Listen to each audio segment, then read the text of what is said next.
Hello everyone, welcome to the another episode of Current Affairs MCQ, and we'll start with previous day question. So the question was, consider the following statements. Statement 1, according to the Forest Survey of India, more than 36% of the country's forest cover is prone to fire. Statement 2, the Forest Fire Prevention and Management Scheme is centrally sponsored scheme that assists state government in strengthening their forest fire prevention and management capabilities. Which one of the following is correct in respect of the above statement? Both statement 1 and statement 2 are correct, and statement 2 is the correct explanation for statement 1. Both statement 1 and statement 2 are correct, and statement 2 is not the correct explanation for statement 1. Statement 1 is the correct, but statement 2 is the incorrect. Statement 1 is incorrect, but statement 2 is correct. The answer is B, which is both statement 1 and 2 are correct, and statement 2 is not the correct explanation for statement 1. So, coming to the explanation part, according to the Forest Survey of India, more than 36% of the country's forest cover is prone to fire. Hence, statement 1 is correct. India has put in place several policies and schemes to address forest fire management, such as the National Action Plan on Forest Fires and Forest Fire Prevention and Management Scheme.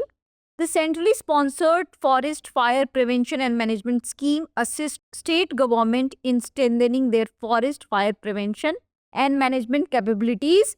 Hence, statement 2 is the correct. Both statement 1 and statement 2 are correct, and statement 2 is not the correct explanation of statement 1. So that's why option B is the correct answer.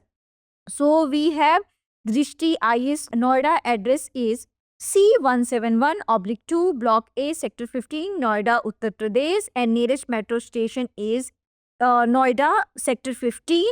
And we have ISDS Foundation available in both the medium, Hindi medium and English medium. So admissions are open in both the medium, and in ISGS Foundation course we have prelim plus mains course for offline batch. And if you have any queries, you can call on to the number 87501 87501.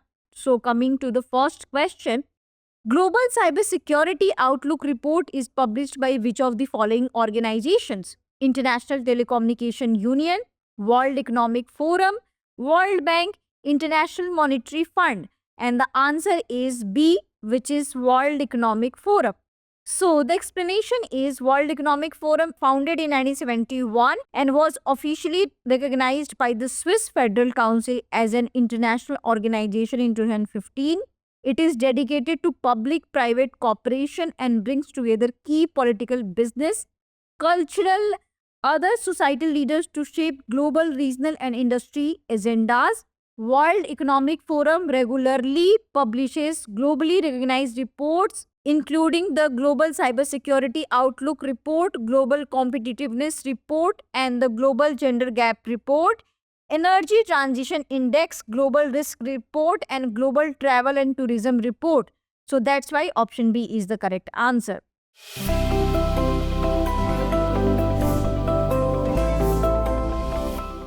The question 2 is, consider the following statement with reference to the Representation of the People Act 1951.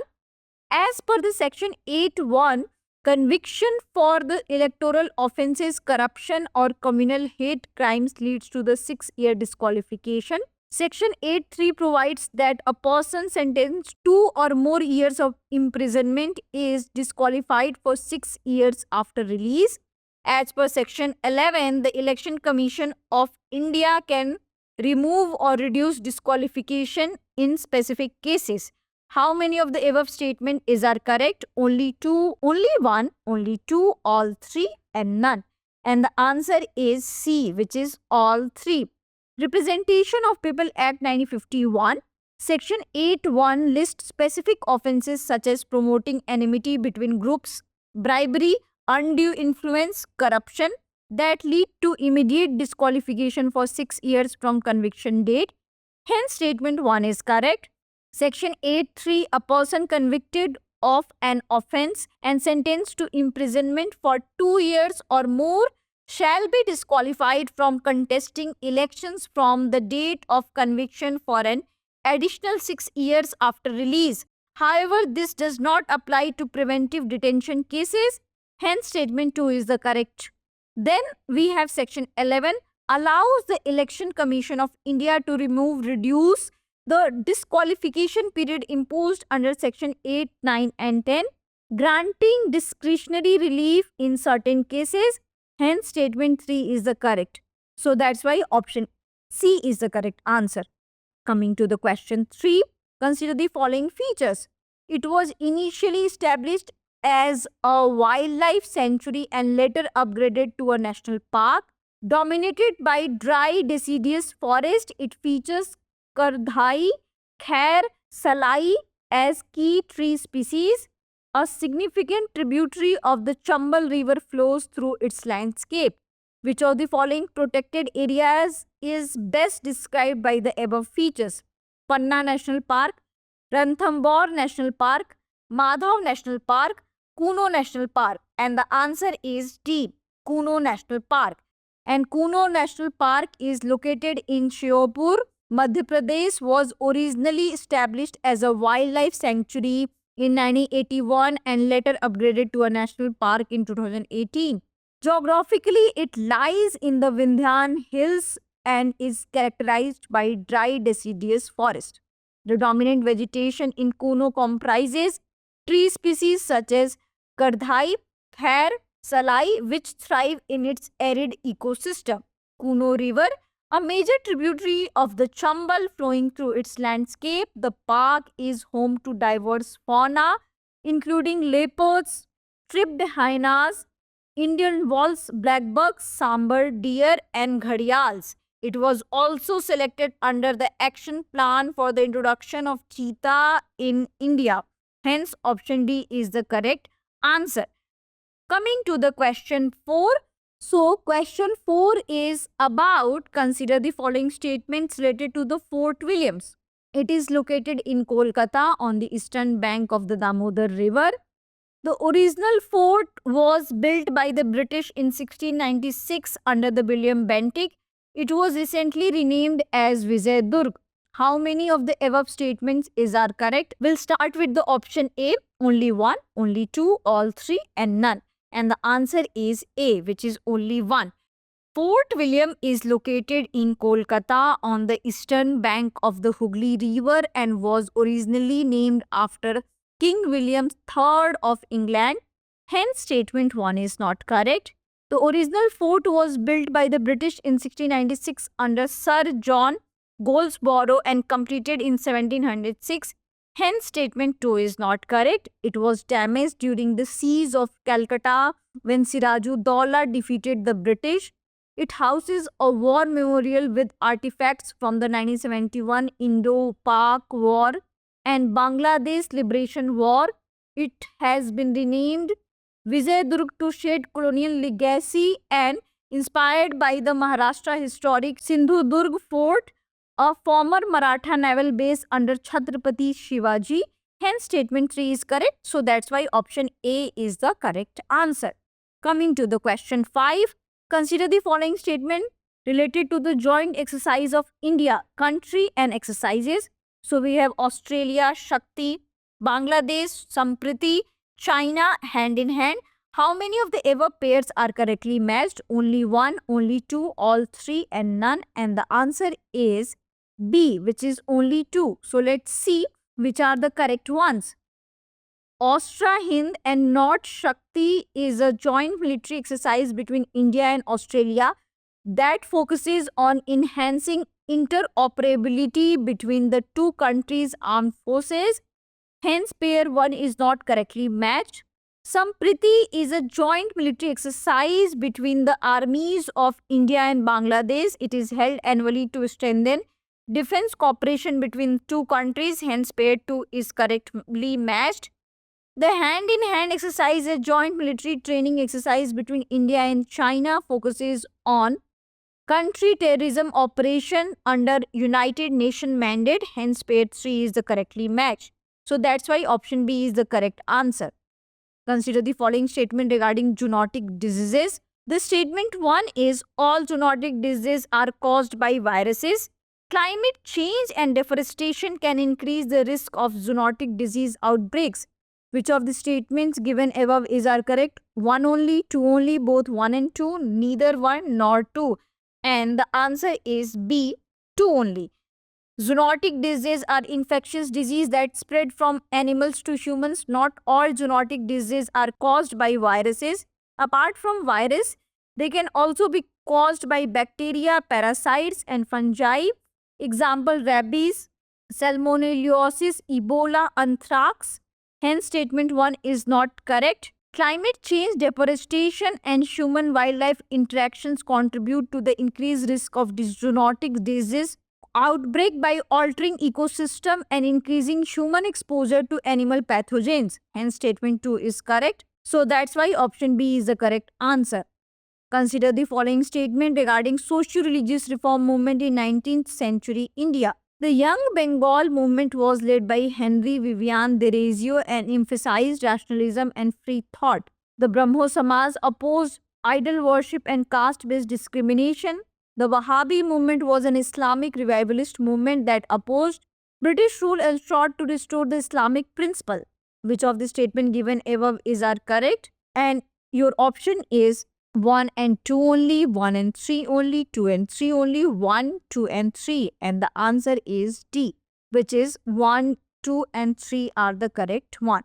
The Young Bengal movement was a social reform movement in Bengal in the early 19th century. It was led by Henry Louis Vivian Derazio, a teacher at Hindu College in Kolkata. The movement was also known as Derazians. It promoted rationalism, free thinking, and a critical approach to religious traditions. Hence, statement 1 is correct. The Brahmo Samaj was a prominent social-religious reform movement founded by Raja Ram Mohan Roy in 1828. It opposed idol worship, caste discrimination, emphasized monotheism. Hence, statement 2 is correct.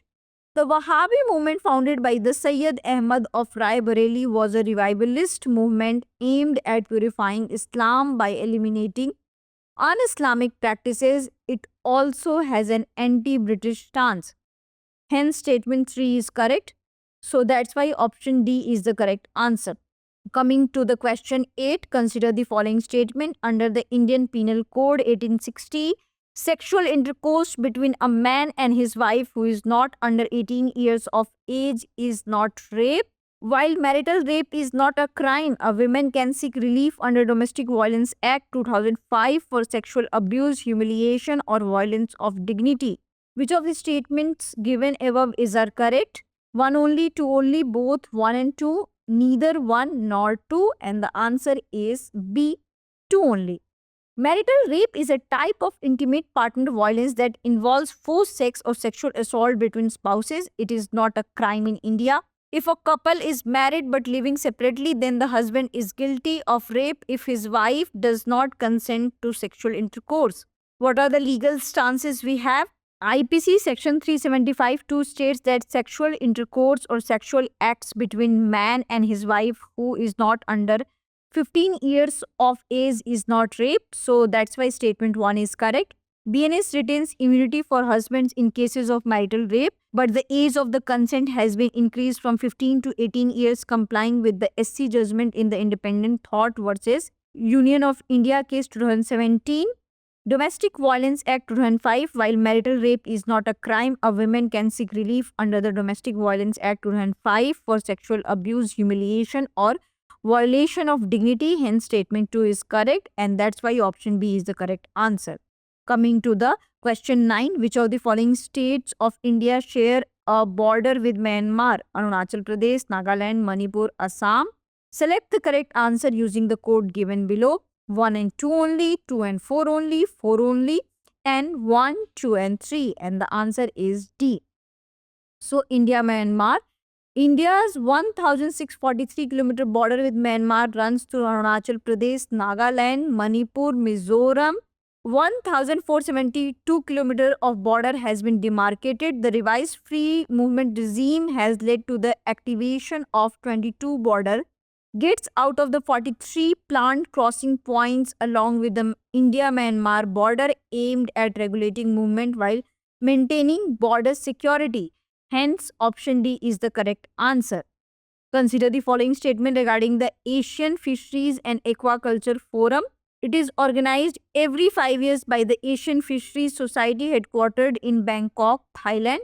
The 14th AFAF was hosted by India and the theme was Greening the Blue Growth in Asia Pacific. Which of the statements given above is are correct? One only, two only, both one and two, neither one nor two, and the answer is B, which is two only.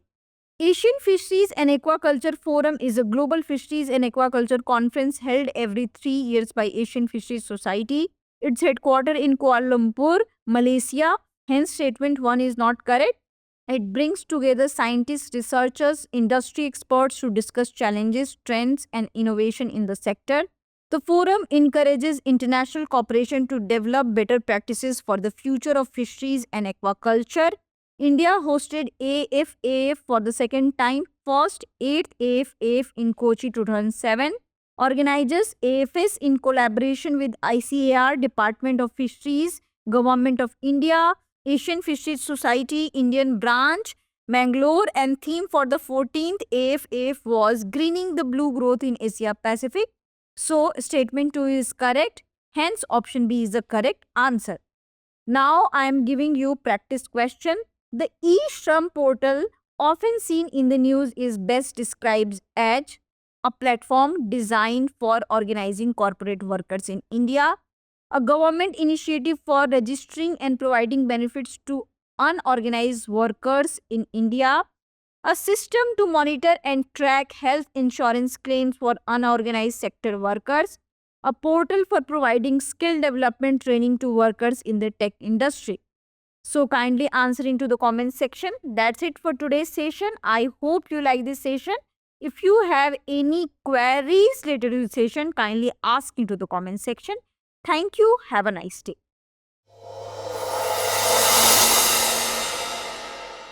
For more informative content, like, share and subscribe, and do not forget to press the bell icon to get the notifications.